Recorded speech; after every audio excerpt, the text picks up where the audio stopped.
நம் கைகளிலும் சட்டை பாக்கெட்டிலும் சில சமயங்கள் நம் வாயிலும் புழங்கும் ரூபாய் நோட்டுகள் மற்றும் நாணயங்கள் நோய் பரப்பும் காரணிகள். சாவு வீட்டிற்கு சென்று வந்தால் குளிக்கிறோம், ஆனால் நம் சட்டைப்பையில் புழங்கும் ஒற்றை ரூபாய் நாணயம் எந்த பிணற்றின் நெற்றியிலிருந்து எடுக்கப்பட்டது என்று யாருக்கு தெரியும்?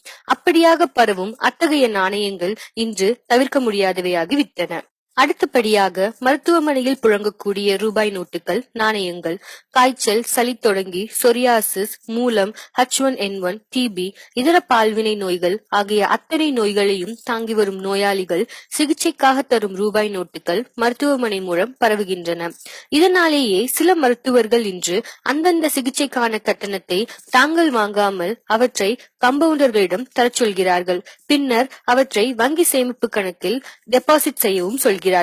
சாக்கடை மற்றும் கழிவு நீர் சுத்தம் செய்யும் பணியாளர்கள் மூலம் பரவும் ரூபாய் நோட்டுகள், நாணயங்கள்.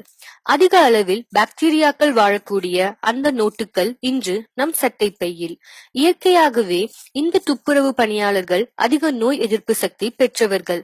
ஆனால் அவர்கள் மூலம் பரவும் நோட்டுகளை பயன்படுத்தும் நாம் இறைச்சி கடையில் பரிமாறப்படும் பணம், இறைச்சியின் ரத்தத்தில் வாழும் பாக்டீரியாக்கள் மற்றும் தொற்று கிருமிகள் அப்படியே அந்த கடைக்காரர் மூலம் ரூபாய் நோட்டுகள் மற்றும் நாணயங்களில் பரவி இன்று நம் வீட்டு பீரோக்களில் பத்திரப்படுத்தப்படுகின்றன.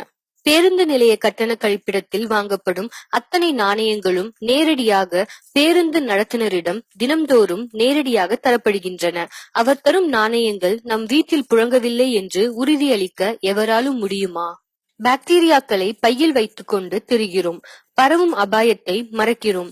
மற்ற வளர்ந்த நாடுகளில் கரன்சியின் வாழ்நாள் 5 வருடம்தான்.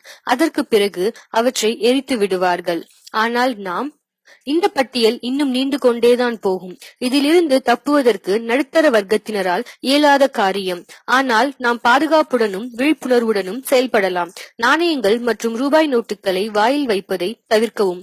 எச்சில் தொட்டு பணத்தை எண்ணும் பழக்கத்தை அறவே கைவிடவும்.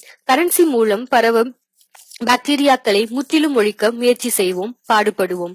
இந்த குறுந்தகவலை குறைந்தபட்சம் நம் நண்பர்களிடமாவது பகிர்ந்து கொள்வோம். சற்றே சிந்திப்போம்.